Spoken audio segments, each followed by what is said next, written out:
Aujourd'hui, on va voir comment faire le reflet du feu sur la peau, sur les vêtements, ce qu'on appelle plus communément un OSL pour Object Source Lighting.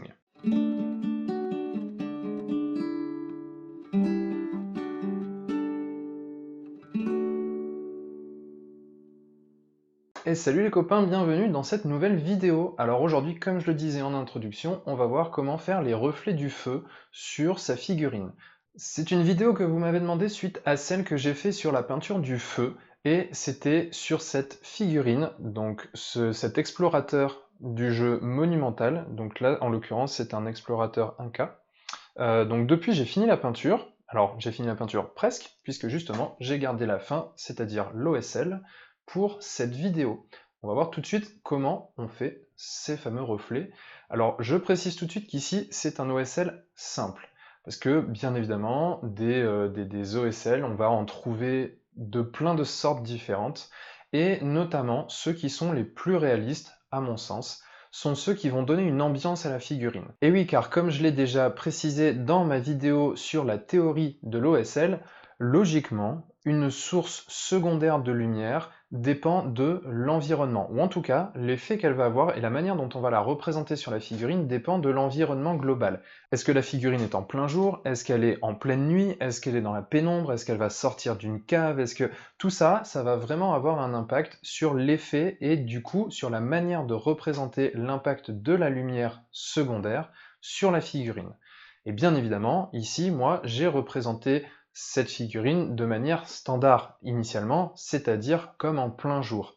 Et en plein jour, l'impact des sources secondaires est très limité. Il suffit de faire le test, et ça, encore une fois, je l'avais déjà fait dans la vidéo précédente sur l'OSL, donc si tu ne l'as pas vu, je t'invite vraiment à aller la voir parce que ça pose vraiment les bases théoriques. Mais là, typiquement, je filme face à une grande baie vitrée en plein jour, donc l'effet de la lampe est assez limité, puisque si je l'éteins, je reste quand même bien éclairé. Si par contre je faisais ça en pleine nuit ou dans le noir, forcément, on ne me verrait plus. Et donc du coup, l'impact de cette lumière est différent, donc on le représente de manière différente. Alors comme je le disais, ici on va faire un OSL vraiment très simple. Quand je dis très simple, c'est-à-dire qu'on va simplement simuler le fait qu'il va y avoir quelques reflets sur la peau, sur les tissus, en tout cas sur toutes les zones qui sont éclairées par la fameuse torche ici, donc le feu qui est ici, et on va le faire de manière très légère, parce que comme je le disais, ici moi j'ai fait une représentation du personnage en pleine journée, et donc forcément l'impact sera limité. Alors que si j'avais fait par exemple toute une face ici dans la pénombre, avec des couleurs très bleutées, avec une ambiance forte de nuit, là on aurait pu forcer un maximum, puisqu'en effet le feu aurait eu beaucoup plus d'impact sur les couleurs de la peau et des tissus qui l'éclairent. Passons tout de suite à la pratique. Mais avant de peindre, je voulais rappeler quelques petites choses qu'on a encore une fois déjà abordées dans la vidéo précédente, mais ici de manière plus concrète et de manière plus pratique, entre guillemets. Donc en effet, comme je le disais dans cette vidéo, la lumière, elle ne va pas se refléter de manière uniforme sur l'ensemble de la figurine et même sur l'ensemble de cette zone qui va être éclairée par la flamme. On va pas avoir une tache orange, jaunâtre, ici, il va évidemment y avoir des nuances dans cette lumière. Et on a vu dans cette vidéo que les lumières vont se poser différemment en fonction de la forme du volume. Donc par exemple, là, l'épaule qui peut être assimilée plus ou moins à une sphère, le bras ici qui va être plus ou moins assimilé à un cylindre, et donc on va avoir des reflets qui vont justement dépendre de ces formes-là, de ces formes primaires, on va dire, de ces formes simplifiées. Pour savoir où on va retrouver ces lumières et comment les poser, parce que c'est ce qu'il y a de difficile dans l'OSL, un petit truc, c'est de se fabriquer ça, un filtre orange. Alors là, j'ai pris un simple bout de scotch, sur lequel j'ai barbouillé du orange. Alors j'ai pris du orange bien flash, du orange fire, comme ça. Et ça, en fait, eh ben, tout simplement, alors là, je le fais avec un autre téléphone, puisque je filme avec le mien, mais en gros, on va venir le scotcher sur la lampe. Et ça, en fait, eh ben, tout simplement, ça va nous faire un filtre orange qui va nous permettre de tricher un petit peu et de voir plus ou moins où on doit poser nos lumières. Alors, il suffit bien évidemment d'allumer la lampe torche Et donc là, voilà, on va avoir notre lumière orange. Et si j'éteins, parce que sinon on va pas bien voir, si j'éteins les autres lampes, et qu'on rapproche la lampe de la figurine, on voit que ça éclaire les zones qui sont censées être illuminées par la torche. Voilà, comme ça. Et donc du coup, on peut très bien essayer de se prendre une petite photo avec une lampe. Donc là, j'ai pris un téléphone, mais ça peut être n'importe quelle lampe. On vient éclairer comme ça éclaire certaines zones. Donc ces zones-là, il faudra en effet les renforcer, leur donner plus de vibrance, leur donner plus de saturation jaune-orangé pour venir simuler justement cet OSL. Alors maintenant, habituellement, ce que j'ai tendance à faire en fait pour renforcer l'OSL, c'est de venir avec mon aérographe, je me positionne ici et je reprends la zone en blanc. Alors, je mets un voile blanc de manière à déjà mettre voilà, un filtre blanchâtre sur toutes les zones, ce qui me permet en fait tout simplement d'avoir mes couleurs qui vont couvrir plus facilement en les passant par filtre, en les passant par glacis. Là, vu que je sais que bah, voilà, tout le monde n'a pas un aérographe, et que de toute façon, encore une fois, ici, on est dans une ambiance jour, donc les reflets sont assez légers, donc la saturation de la lumière va être assez faible, donc je ne vais pas passer ce filtre blanc, mais sachez qu'il est tout à fait possible de le faire pour avoir un OSL qui est très puissant, et ça on pourra le voir peut-être dans une autre vidéo, avec la mise en place d'un OSL dans ce genre d'ambiance, avec un côté de la figurine qui est dans la nuit et l'autre côté qui est justement éclairé, mais là en l'occurrence on va faire cet OSL simple. Donc c'est parti. Ce qu'il faut savoir, c'est que la lumière perd très très vite de son intensité et de sa vibrance, de sa saturation. Donc en l'occurrence, ici par exemple, on peut considérer, étant donné que la lumière part en ligne droite, que toute cette zone-là va être éclairée, mais aussi qu'on va avoir un éclairage un petit peu sur l'avant de la cuisse. Eh bien, il faut savoir que là, par exemple, la distance étant ici 2 fois plus importante entre la torche et la cuisse que la torche et le visage, eh bien, la cuisse sera 4 fois moins saturée que le visage, puisque la distance est double. Si la distance était triple, c'est-à-dire qu'on a un objet qui est ici, donc à peu près à la pointe de mon pinceau, c'est-à-dire 3 fois la distance de la torche et du visage, ici, ce n'est plus un quart, mais c'est un neuvième, donc on divise par 9 l'intensité, puisque la distance est 3 fois plus importante. Ça, c'est quelque chose d'assez théorique, qui est difficile à reproduire, mais c'est à bien garder en tête pour, on va dire, d'une manière générale, comprendre que oui, la puissance de la lumière se perd très rapidement et de manière très forte.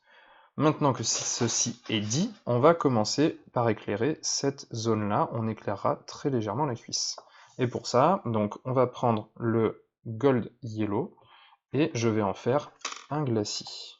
Je teste la puissance de mon glacis sur mon pouce. C'est très léger, donc c'est très bien, c'est ce qu'on veut.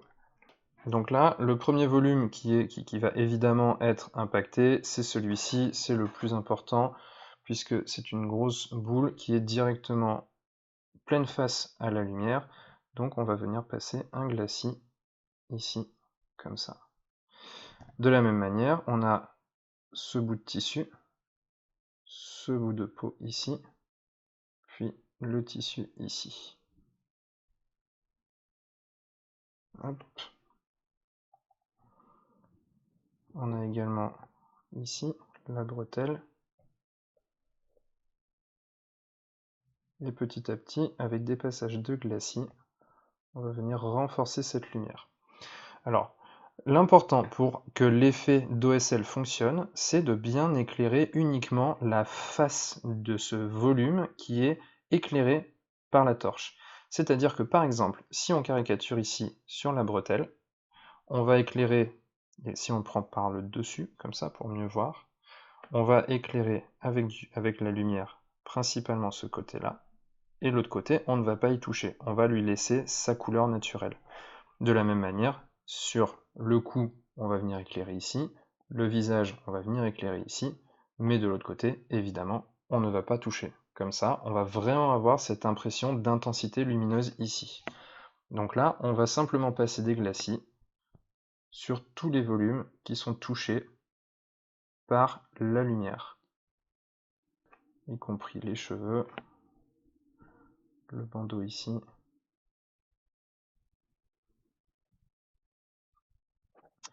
On n'oublie pas les côtes ici, évidemment, qui sont quand même un petit peu éclairées. Le cuir très légèrement.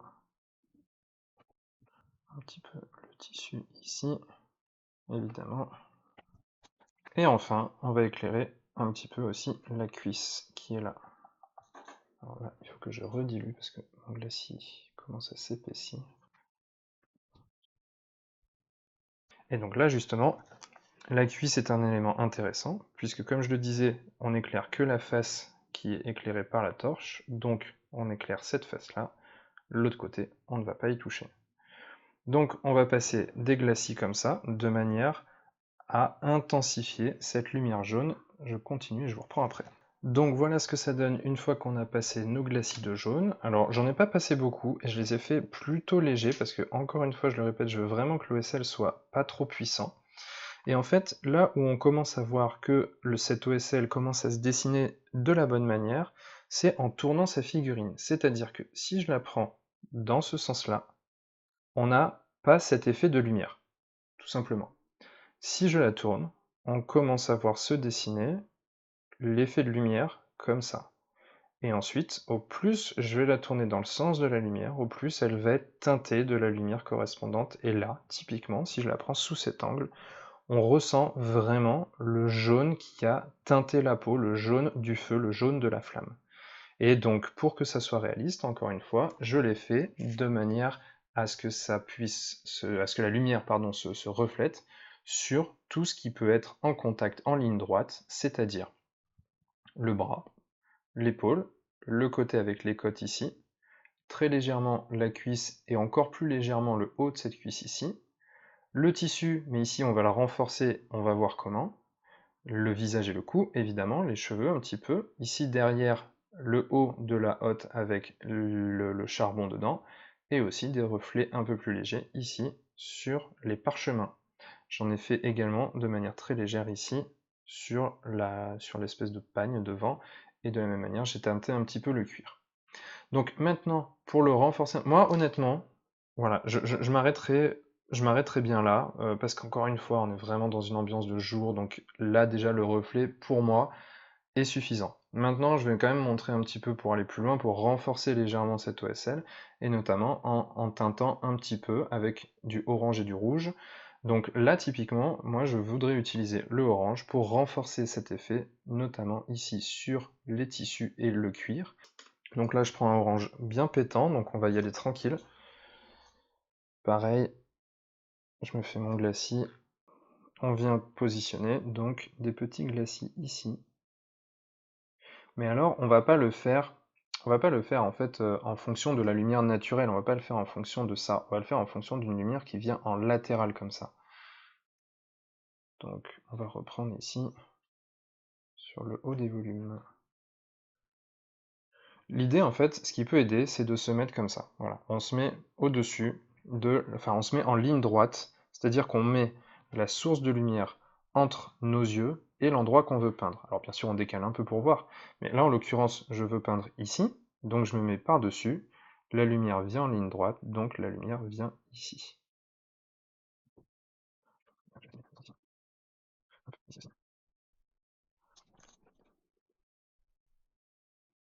Et là tout de suite, juste avec ces petits coups de pinceau, ça rajoute encore de l'intensité, ça rajoute encore du contraste sur ces zones rouges. Donc on va faire la même chose ici sur la bretelle.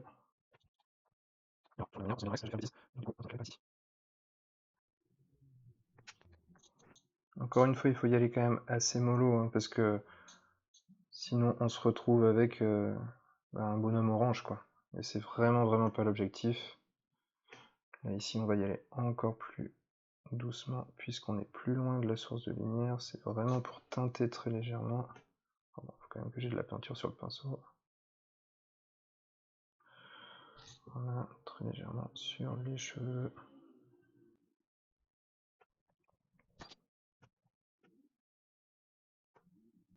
Donc ce orange, je viens aussi le passer à la jonction là, en fait, pour renforcer, on va dire, la fin de mon jaune.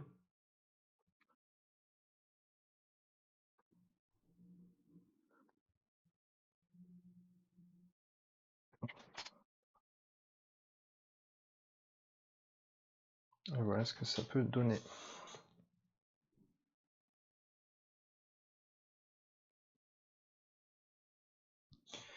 Alors là, je trouve que sur le visage, ça tire un peu trop sur le jaune. Je pense que j'y suis allé un petit peu trop fort. Et donc du coup, ce que je vais faire, c'est que je vais mélanger dans mon jaune un petit peu de blanc, ce qui va donner de l'intensité à la lumière, mais qui va désaturer le jaune. On va venir renforcer en fait le centre des volumes, enfin le milieu des volumes qui sont touchés par la lumière.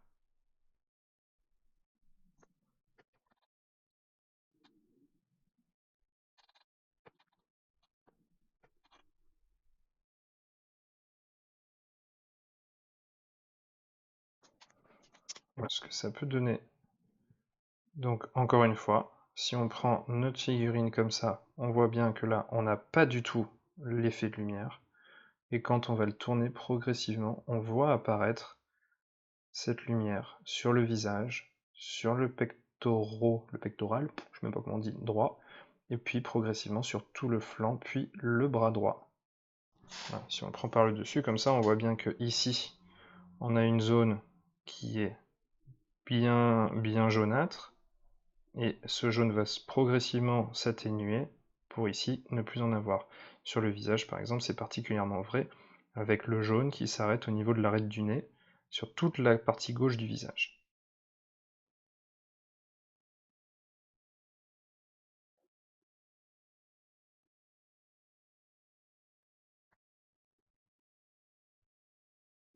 Et voilà, c'est fini pour cette vidéo. Donc, je le rappelle, ici, on est, je dirais, sur une initiation à l'OSL, puisque c'est vraiment l'OSL le plus simple. On peint sa figurine, une fois qu'elle est finie, entre guillemets, on vient appliquer les effets de lumière par des glacis. Ces glacis, on va avoir une lumière intense sur le point d'accroche de la lumière sur chaque petit volume, comme on a pu le voir ici.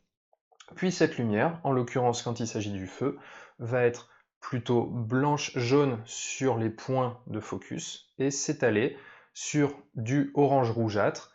Au plus on va loin de la source de lumière. Ici, je suis pas allé jusqu'au rouge, je me suis limité au orange, pour la simple et bonne raison, encore une fois, que je ne veux pas trop appuyer sur l'OSL sur la figurine, puisque, encore une fois, on est dans une ambiance de jour, et donc que du coup, la torche a un effet limité sur la figurine. J'espère que cette recette facile d'OSL t'aura plu, et que tu vas pouvoir t'entraîner sur tes propres figurines. Si ça t'a plu, je t'invite à mettre le petit pouce en l'air comme d'habitude, à partager la vidéo, à t'abonner à la chaîne en activant la petite cloche pour ne pas louper les prochaines, à te rendre aussi sur le blog apprendre-la-peinture-sur-figurine.com. J'y ai un guide du débutant en téléchargement gratuit, donc je t'invite à t'y rendre. Petit rappel également, j'ai ouvert une page Tipeee pendant le confinement pour venir en soutien d'une boutique qui malheureusement doit fermer ses portes pendant qu'on est tous enfermés. Donc si tu souhaites y participer, je t'invite à te rendre sur la page, le lien est dans la description. Le principe est très simple, tu mets ce que tu peux, ce que tu veux, et ce sera tout dépensé dans cette boutique pour faire des cadeaux aux tipeurs, pour aussi renouveler une partie du matériel, mais surtout et avant tout pour aider cette boutique pendant cette période pas facile. Comme d'habitude, je te laisse en te souhaitant de peindre le plus possible.